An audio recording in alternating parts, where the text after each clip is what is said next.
안녕하세요 여러분, 도쿄MX입니다. 어제 CPI에서 8.2%의 결과치를 보여주면서 예측치였던 8.1%를 결국 상회하는 모습을 보였고, 주가가 처음에 이렇게 곤두박질 치는 모습을 보여주더니 그것도 잠깐 지나지 않아 이렇게 세게 반등하는 모습을 보여주었습니다. 그리고 대부분의 주가는 반등함으로써 마감을 하였는데요. 이 대목에서 가장 중요한 것은 이렇게 주가가 오른 만큼 실질적으로 무엇이 바뀌었느냐입니다. CPI 리포트가 발표되면서 Fed Funds Future를 보았는데요. 시장은 이제 연준의 금리가 2013년 4월까지는 이렇게 4.95%를 갱신할 것이라는 것에 대해서 반영을 하고 있다는 것을 볼 수 있고요. 지금 이러한 추세라면 5% 이상 갈 수도 있을 것이라는 생각이 듭니다. 그런 동안 2년 국채금리는 이미 4.45% 이상을 갱신해버린 상태가 되었습니다. 참고로 제가 2년 국채금리를 언급한 이유는 10년 국채금리와 2년 국채금리의 차이를 의미하는 이 스프레드의 여부에 따라서 연준이 금리 인상률을 줄일지 말지가 결정되기 때문입니다.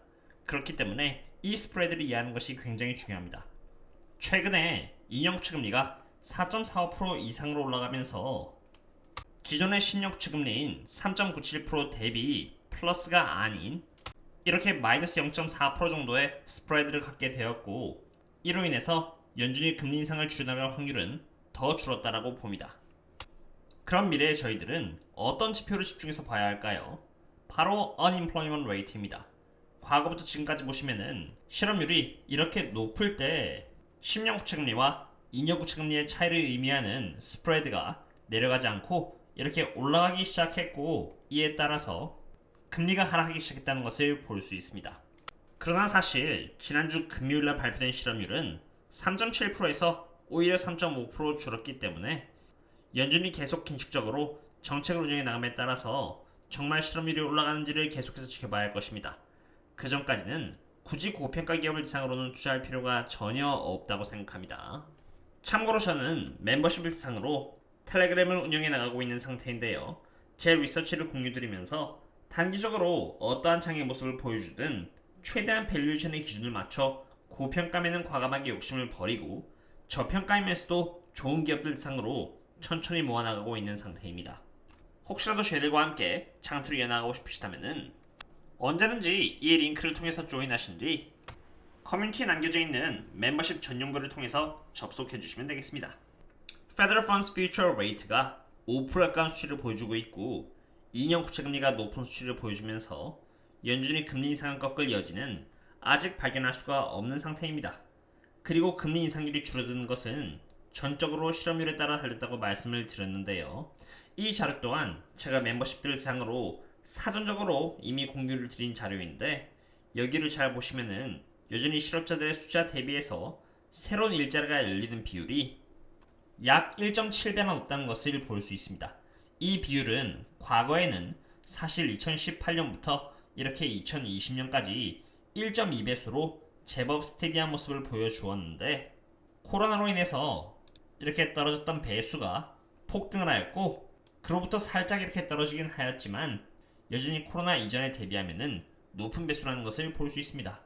이것만 봐도 연준의 입장에서는 여전히 할 일이 매우 많이 남은 것입니다. 그럼 이러한 상태에서 저희 투자자들은 어떤 행동을 취해야 할까요? 적어도 제가 취하지 않을 행동은 고평가를 받고 있는 기업을 대상으로 매수를 계속하는 것입니다. 이미 거시경제의 환경도 안 좋은 마당에 굳이 고평가를 받고 있는 기업 및 지수를 대상으로 분할 매수를 하면서 평단을 자꾸 잡아나갈 필요는 정말 없기 때문입니다. 고평가 때부터 평단을 잡아 내려간다면 나중에 저평가가 됐을 때쯤에는 손을 쓸 수가 없는 상태로 전락해버릴 가능성이 매우 높기 때문입니다. 제가 투자로서 하고 있는 것은 지금 거시경제가 안 좋다는 부분을 인지하되 이것을 오히려 기회로 삼아 저평가를 받고 있으면서도 펀더멘탈이 좋고 정말 미래전망이 좋은 기업들을 대상으로 매집하는 것입니다. 구글이 하나의 예라고 할 수 있는데요. 구글은 지금 이렇게 19 정도의 PE 멀티플을 받고 있는 상태입니다. 이러한 가운데 구글의 연평균 순이익 성장률은 18.28로 사실 현재의 PE 멀티플과 그렇게 차이가 없다는 것을 볼 수 있습니다. 지금 저의 경우 제 구글의 매매 내역을 멤버십 분들께 공유를 해나가면서 투자를 이어나가고 있는데요.